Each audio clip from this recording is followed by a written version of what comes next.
கோநோக்கி வாழும் குடி அப்படின்னு ஐயன் வள்ளுவனவர்கள் நமக்கு போதித்து போயிருக்காரு. என்ன அப்படின்னா, எப்படி ஒரு நல்ல மழைக்காக மக்கள் ஏங்கி நிற்பாங்களோ அப்படி ஒரு நல்ல ஆட்சிக்காக மக்கள் ஏங்கி நிற்பார்கள் அப்படின்னு. இந்த முறை நல்லாட்சி பிறந்துரும், இந்த முறை நல்லாட்சி பிறந்துரும், நாமளும் வாக்கு செலுத்துறோம். ஆனால் அன்னைக்கு மன்னராட்சியிலோ முடியாட்சியிலோ இருக்கும்போது மன்னருடைய அவைக்கே சென்று யார் வேணாலும் நீதியை பெற்றுக்கொள்ள முடியும். அப்படிதான் நம்மளுடைய கண்ணகி பெரும்பாட்டியும்.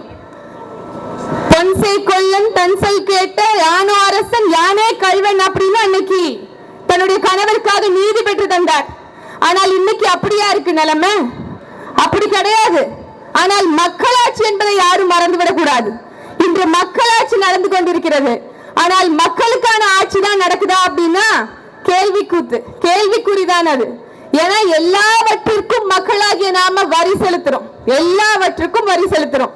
காருவாங்கிறது இப்ப இல்ல, ஆனா ஒரு ரூபா வச்சுக்கோங்க, ஒரு ரூபா மிட்டாயில இருந்து விமானத்துல பறக்கணுமா, இல்ல நம்ம இறந்ததுக்கு பிறகு நம்மளை புதைக்கணுமா, எல்லாவற்றிற்கும் வரி செலுத்துறோம். சாலைக்கு வரி, சபக்குழிக்கு வரி, குடிநீருக்கு வரி, குப்பைக்கு வரி அப்படின்னு எல்லாவற்றிற்கும் வரி செலுத்துறோம். இன்கம் டாக்ஸா 33 விழுக்காடு, ஜிஎஸ்டியா 18 விழுக்காடு, ப்ரொஃபஷனல் டாக்ஸ் எல்லாவற்றிற்கும் வரி செலுத்துகிறோம்.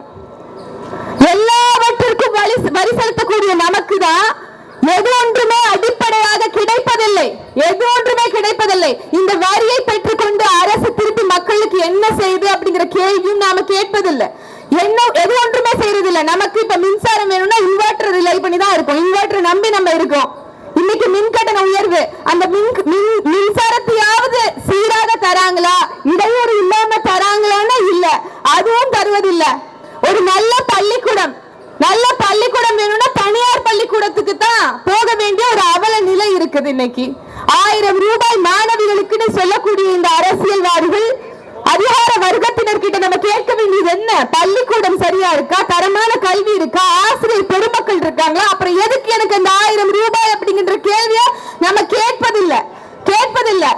பெண்களுக்கு நாங்கள் இலவச பேருந்து கொடுத்துட்டு பெருமையா பீட்டிக் கொள்ளுகிறார்கள். பேருந்து சரியா இருக்கா? எல்லா வழித்தடங்களுக்கும் பேருந்து இருக்குதா? முதல்ல போக்குவரத்து துறை நஷ்டம் இல்லாம ஓடுதா? அந்த பேருந்துல உட்கார்ந்தா தண்ணி ஒழுகாம இருக்கா? அப்புறம் எதுக்கு அந்த 1000 ரூபாய்னு பெண்களாகிய நாமளும் கேட்பதில்லை. இப்படியான ஒரு அரசை வைத்துக் கொண்டுதான் நாம இங்க போராட வேண்டியதா இருக்கு. சாதியும் ஊழலையும் உயர்வாக வைத்துக் கொண்டு சாகடிப்பதையே இல்ல கொள்ளையடிப்பதையே கோட்பாடாக வைத்துக் கொண்டு குடிக்க வச்சு சாகடிக்கிறதையே உயர்வாக நினைத்துக் கொண்டிருக்கக்கூடிய இவர்களுடைய ஆட்சியில் நாம வாழக்கூடிய இந்த தருணம் நரகத்தில் வாழ்வதற்கு சமம் என்பதை ஒவ்வொருவரும் உணரவில்லை என்றால் நமக்கான உண்மையான விடிவு என்பது பிறக்காது. எல்லாவற்றிலும் போய் நாங்க வந்தா மின்சார கட்டணத்தை மாதம் ஒரு முறை மாற்றுவோம் என்று சொன்ன இவர்கள் தான் இன்னைக்கு மின்சார கட்டணத்தை உயர்த்திருக்கிறாங்க. 4 விழுக்காடு என்பது ரொம்ப எளிமையா நம்ம எடுத்துட்டு போன நம்மளுடைய அண்ணன் சொல்றாங்க நேற்று ஊடகத்துல கூட 6000 கோடி ரூபாய் இந்த கவர்மெண்ட்டுக்கு வருமானமா போகுது. ஆனா அந்த வருமானத்தை திருப்பி மக்களுக்கு என்னவா செய்யுது அப்படின்னா விலை உயர்வாதான் திருப்பி நமக்கு தருது. விலை உயர்வு யாரு உங்ககிட்ட கேட்டா? எல்லாவற்றிலும் இன்னைக்கு இந்த சாராய புழக்கத்தினால, இந்த மது புழக்கத்தினால கல்லூரியிலிருந்து பள்ளிகள் வரைக்கும் எல்லா இடங்களிலும் பரவலாக கிடைக்கிறது இந்த மது, இந்த கஞ்சா, இந்த போதை பொருட்கள். இதனால எவ்வளவு மனித வளம் குறையும் தெரியுமா? அன்னைக்கு நான் பேசினதுக்கு எள்ளி நகையாடினார்கள். உண்மையாகவே இன்னைக்கு மனித வளம் குறைவதற்கான முக்கிய காரணமாக இந்த மது புழக்கங்கள் இருக்கிறது. இங்க இருக்கக்கூடிய யார் ஒருவருமே அதை மறுக்க முடியாது. சமூக பொருளாதார அரசியல் உரிமைகள் குறைக்கப்படும், மனித வளம் குறைக்கப்பட்டால் இது எல்லாமே நம்ம கையை விட்டு போகும். அப்ப இன்னைக்கு மக்களை அரசியல் படுத்த வேண்டிய தேவை இருக்கிறது. தான் வேறு தன் லட்சியம் வேறு என்ற மனம் இல்லாத எண்ணம் தான் ஈக எண்ணங்களின் ஊற்று என்று ஐயா மணியரசன் அவர்கள் குறிப்பிடுகிறார். அப்படி தான் வேறு தன் லட்சியம் வேறு என்று நினைக்காததால் தான் 20 வயசுல இருக்கக்கூடிய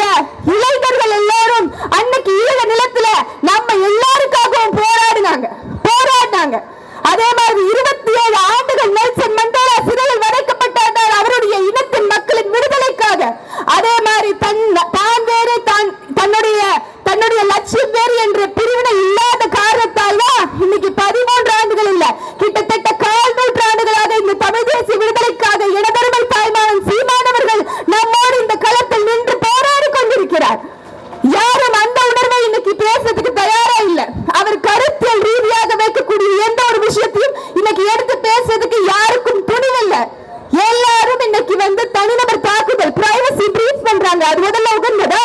யார் வேணாலும் அதை எதிர்த்து நாம கேஸ் பொதுநல வழக்கே போடலாம். இங்க பொதுநல வழக்கே போடலாம். இதே மாதிரி எல்லாருக்கும் செக்யூரிட்டி பிரீச் ஆனிச்சுன்னா, பிரைவசி பிரீச் ஆனிச்சுன்னா எங்க போகும் நாடு?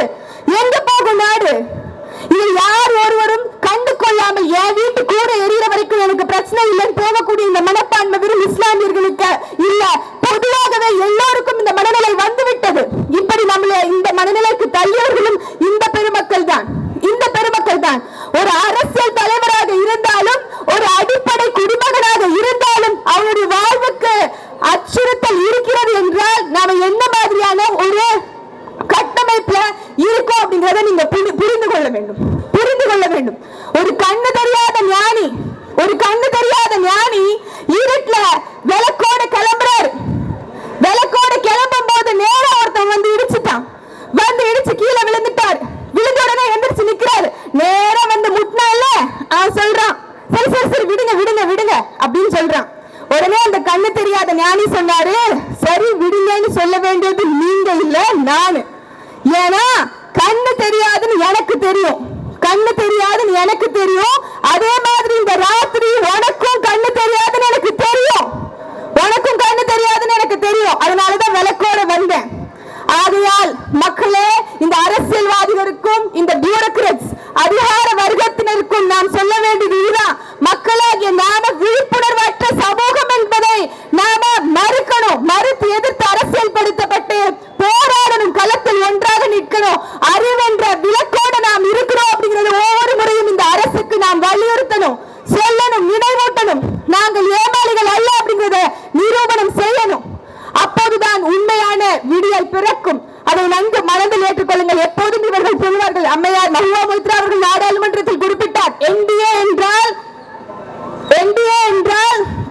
நாயுடு, அப்புறம் அவர் பேர் என்னது இருங்க நாயுடு, அவர் இன்னொரு பேரு என்னவோ டிபெண்டன்ட் அலையன்ஸ், NDA. சரி ஓகே, ஏதோ ஒரு டிபெண்டன்ட் அலையன்ஸ். இன்னொருத்தங்க யாரு? நிதிஷ்குமாரா? Naidu Nitish dependent alliance. Correct. NDA என்றால் நாயுடு நிதிஷ் டிபெண்டன்ட் அலையன்ஸ் அப்படின்னு சொல்லி அன்னைக்கு மஹுவா மொய்த்ரா நாடாளுமன்றத்தில் அவர்களை விமர்சித்தார். நான் சொல்கிறேன், இங்க திமுகவுடைய எம்எல்ஏக்களுக்கான அந்த பொருள்விளக்கம் என்ன அப்படின்னா, மெம்பர் ஆஃப் லூட்டிங் அசோசியேஷன். மொத்தமாக கொள்ளையடிப்பாங்க. கொள்ளையடிச்சு அவங்களுடைய குடும்பம் சுகமோகமாக வாழ்வதற்காக எல்லா வேலையும் செய்யும் இந்த அரசு. ஆனால் நம்மளுடைய வாழ்வாதாரத்தை பற்றி நாம மட்டும் ஏன் இப்படியே இருக்கும் என்னைக்காவது சிந்தித்துண்டா மக்களே? நாம சிந்திக்காத காரணத்தினாலதான் அவர்கள் நிம்மதியாக இருக்கிறார்கள். எல்லாவற்றிலும் ஊழல். இன்னைக்கு நிலக்கரியில ஊழல் செய்திருக்குது. அதான் என்னுடைய மலிவான நிலக்கரியை இன்னைக்கு இந்த அரசு கிட்ட வித்திருக்கிறாங்க. அதுலயும் ஊழல் இருக்கு. அதுல அவர்களுக்கு பங்கு போகும். ஆனா ஏமாளிகள் யாரு? மக்களாகிய நாம. மின் கட்டணம் இன்னைக்கு உயர்வா இருக்கு. நாட்டுல சட்டம் ஒழுங்கு சரியில்லை. எத்தனையோ கொலைகள், 133 கொலைகள் ஒரு மாதத்தில் என்றால் எப்படி நாம இயல்பாக இந்த Chennai is a very safe city ன்னு சொல்லிட்டு போயிடுறாங்க. எல்லாமே ஒரு விளம்பர அரசியலாக இருக்கிறது.